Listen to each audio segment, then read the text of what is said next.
नमस्कार, संतोष की रिपोर्ट में आप सबों का स्वागत है। एक बिहार की राजनीति के घटनाक्रम की हम चर्चा करने जा रहे हैं। उस चर्चा के सहारे आज की राजनीति को जोड़ना चाह रहे हैं।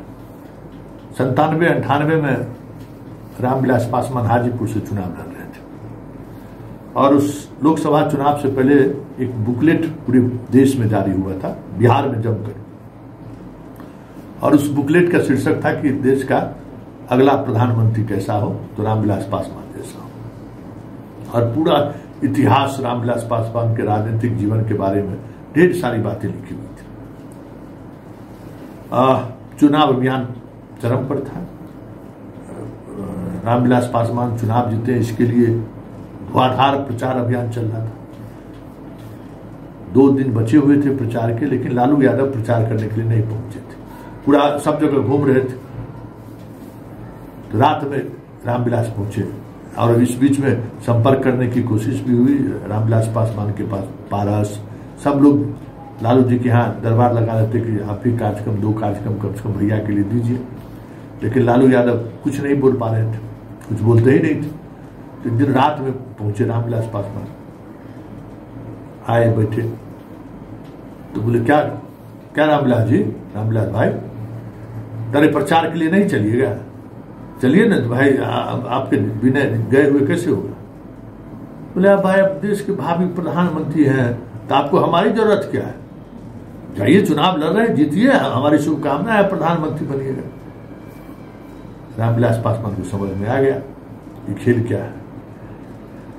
और आपको पता है कि रामविलास पासवान के कंस्टिट्यूएंसी में जितनी भी सभाएं हुई, उस सभा में रामविलास पासवान को बोलना पड़ा कि देश का प्रधानमंत्री कैसा हो, लालू यादव जैसा हो।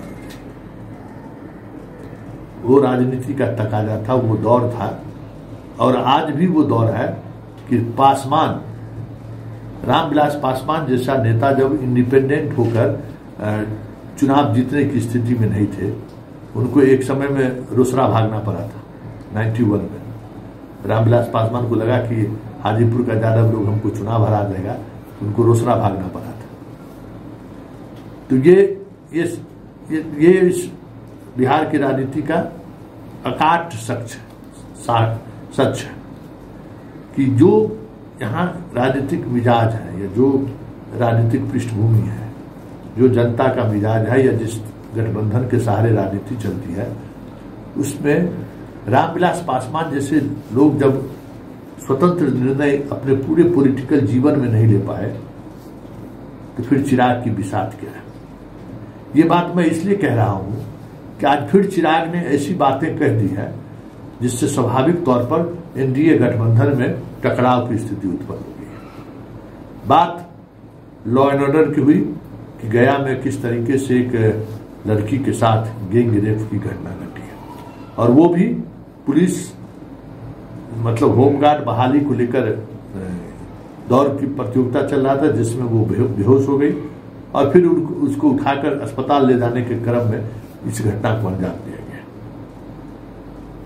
ये बात मीडिया ने चिराग पासवान से पूछा, और उसके बाद चिराग पासवान ने जो बिहार के लॉ एंड ऑर्डर के बारे में जो बातें उन्होंने कही है, और कहते कहते उन्होंने जो बातें कह दी कि इस तरह सरकार के अंग है, हमको बहुत ग्लानि महसूस होता है, तो ये सीधे सीधे तौर पर नीतीश कुमार को चुनौती था। तो पहले जरा सुनिए चिराग पासवान ने कहा क्या। के बाद एक जिस तरीके से बिहार में आपराधिक घटनाओं की एक श्रृंखला सी बन गई है, और प्रशासन पूरी तरीके से नतमस्तक दिख रहा है अपराधियों के सामने। ये बात सही है कि जो ये घटना घटी है, ये जितनी निंदनीय है, जितनी शर्मनाक है, कार्रवाई भी हुई है, गिरफ्तारी भी हुई है, पर पहली बात, ऐसी घटनाएं घट क्यों रही हैं? बिहार में जिस तरीके से हत्या, अपहरण, लूटमार, डकैती, बलात्कार, एक के बाद ऐसी श्रृंखला बन गई है, और अब तो ऐसा लग रहा है जैसे प्रशासन पूरी तरीके से नाकामयाब है इन घटनाओं को रोकने के लिए। और अगर ऐसे ही चलता रहा तो ये आने वाले दिनों में एक बहुत भयावह परिस्थिति उत्पन्न कर देगा हमारे प्रदेश के लिए। उत्पन्न हो चुकी है। जिन परिवारों ने अपनों को खोया उनका हालात पूछिए, जिन बच्चियों के साथ इस तरीके से दुष्कर्म हो रहा है उनके हालात पूछिए।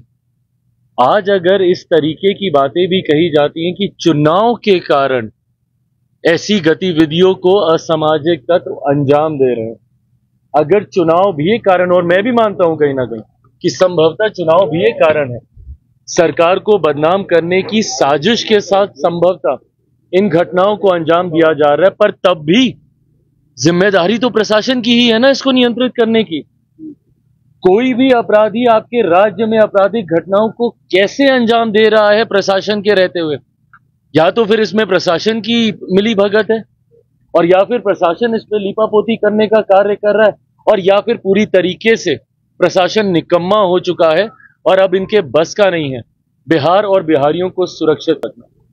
ऐसे में पुनः एक बार मैं बिहार सरकार से आग्रह करूंगा, जरूरी है समय रहते हम लोगों को इसके ऊपर कार्रवाई करने की। मुझे इस बात का दुख होता है कि मैं एक ऐसी सरकार का यहां पे समर्थन कर रहा हूं जहां पे अपराध पूरी तरीके से बेलगाम हो चुका है। इस पे नियंत्रण पाना जरूरी होगा, नहीं तो इस तरीके से बिहार और बिहारियों की जिंदगी से होता हुआ खिलवाड़ बिहार को बहुत बुरे अंजाम तक लेगा। सुन लिए, अब इस तरीके के बयान आने के बाद जदयू कब तक गठबंधन धर्म या फिर चिराग को लेकर आक्रामक नहीं होगा? कब तक? क्योंकि लगातार लॉ एंड ऑर्डर को लेकर वो हमला करते रहे। तो आज नीरज ने भी आपा खो ही दिया।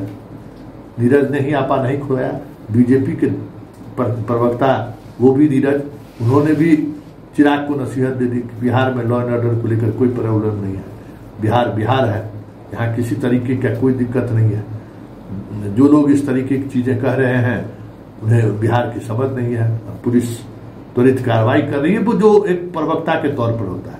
लेकिन ये दोनों बयान, चिराग के बयान के तुरंत बाद, पहला बयान जदयू से नीरज का और दूसरा बयान बीजेपी से नीरज जी का है, दोनों नीरज जी का बयान है। ऐसे में ये सवाल उठना लाजमी है, क्या चिराग की विदाई का वक्त आ तो नहीं गया? पहले इन दोनों का बयान सुन लीजिए। अति सर्वत्र बरजयते माननीय प्रधानमंत्री नरेंद्र भाई मोदी जी और माननीय गृह मंत्री अमित शाह जी का भरोसा माननीय नीतीश कुमार जी पर है। जनता का भरोसा है। मन विचलित हो रहा हो तो वो जाने, शरीर कहीं और आत्मा कहीं, तो इस पीड़ा का तो कोई खात्मा ही नहीं कर सकता है। इसलिए बिहार में कानून के राज के सवाल पर बिहार की जनता माननीय नीतीश कुमार जी के नेतृत्व में निश्चिंत है। बिहार में एनडीए की सरकार है, सुशासन की सरकार है, और ये सरकार लॉ एंड ऑर्डर के प्रति प्रतिबद्ध है और अपराधियों को सजा दिलाने के लिए कमिटेड है। कोई भी अपराध होता है, किसी भी तरह का अपराध, तो अपराधी 24 से 72 घंटे के अंदर यहाँ पकड़े जाते हैं। इसे ही कहा जाता है रूल ऑफ लॉ। बिहार में कानून का राज स्थापित किया जा रहा है, ऑपरेशन लंगड़ा चलाया जा रहा है और हर तरह का ऑपरेशन जारी है। अब यहाँ अपराधियों को सत्ता का संरक्षण नहीं मिलता। ऐसा नहीं होता जंगल राज की तरह कि अपराधी अपराध करें और सीएम हाउस में उसकी पंचायती हो, उसका डील हो। यहाँ पुलिस अपना काम करती है और बिहार पुलिस को पूरी छूट है अपराधियों के खिलाफ कार्रवाई करने की, और कार्रवाई देखने को मिल रही है। इसी कारण से बिहार की जनता का भरोसा लॉ एंड ऑर्डर के मामले पर नीतीश कुमार जी के साथ है, एनडीए के साथ। बयान सुन लिए, चिराग का भी बयान सुन लिए, और अब आपको लगता नहीं है कि कुछ न कुछ चीजें चल रही हैं? नड्डा से बीच में दिल्ली में इनकी मुलाकात भी हुई है। एक अलग तरीके की सियासत बिहार में चल ही रही है। आए बगाहे प्रशांत किशोर की ये तारीफ करते दिख ही रहे हैं। तो ये दबाव बनाकर नीतीश कुमार पर सियासत करने की कोशिश तो नहीं है, और ये कोशिश चिराग पर भारी पड़ जाए, ये भी तो नहीं हो सकता है। क्या ये होने वाला है? बड़ा सवाल है। क्योंकि देखिए, चिराग जिस तरीके से लगातार नीतीश के यूएसबी पर हमला कर रहा है, लॉ एंड ऑर्डर उनका यूएसबी है, उस पर हमला कर रहा है। ये ठीक है, बीजेपी काउंटर करने की, तुरंत काउंटर करने के लिए सामने आती है, लेकिन चिराग बार बार हमला करना क्या संकेत है? जो संकेत की चर्चा हमने की, वाकई में क्या वो स्थिति उत्पन्न होने वाली है? क्या बिहार में चिराग एक बार फिर से प्रशांत के साथ कोई गठबंधन बनाकर सामने तो नहीं आने की तैयारी कर रहे हैं, लेकिन उन सब बातों से इतर जो सबसे महत्वपूर्ण बात कि चिराग जिस तरीके से बोल रहा है, प्रशांत किशोर को जो छूट मिली हुई है, इतने बड़े स्तर पर कार्यक्रम का आयोजन, पैसा जिस तरीके से बहाया जा रहा है, इसके बावजूद ईडी और सीबीआई जैसी एजेंसी प्रशांत किशोर को लेकर खामोश है। ऐसे में क्या है, यह जो चर्चा है कि चिराग और प्रशांत किशोर एक अलग गठबंधन के लेकर चुनावी मैदान में 2025 में दिखे तो कोई बड़ी बात नहीं है। क्या ऐसी बात है क्या? और अगर ये बात है, ये तय मानिए कि चिराग पासवान जिस गठबंधन को तैयार करके सामने आए, इतना तो तय है कि 2025 के विधानसभा चुनाव में जो मिजाज दिख रहा है और जिस स्तर पर दिख रहा है, नीतीश को यूं ही खारिज कर देना जब मोदी और शाह के बस में नहीं है, तो फिर इस चिराग की क्या मिसाल है। वैसे राजनीति है, राजनीति में कब किसको पटकनी दे कहना मुश्किल है, लेकिन इतना तो तय है, चिराग को इस तरीके के बयान की कीमत तो चुकानी पड़ेगी। और आने वाले समय में चिराग खुद एनडीए से अलग होते हुए दिख जाए तो कोई बड़ी बात नहीं होगी, क्योंकि नीतीश है, वो दुश्मनों को ठिकाना लगाते हैं तो दुश्मन को उसका आवाज भी नहीं सुनाई देता है कि आखिर कहां से ये खेल खेला गया और ये स्थिति हमारी होगी। तो ये तय मानिए कि चिराग के आज के बयान के बाद नीतीश को लेकर जो बातें चल रही हैं, आने वाले समय में चिराग पर कुछ खास तरीके का एक्शन होता हुआ दिख जाए, ये भी कोई बड़ी बात नहीं।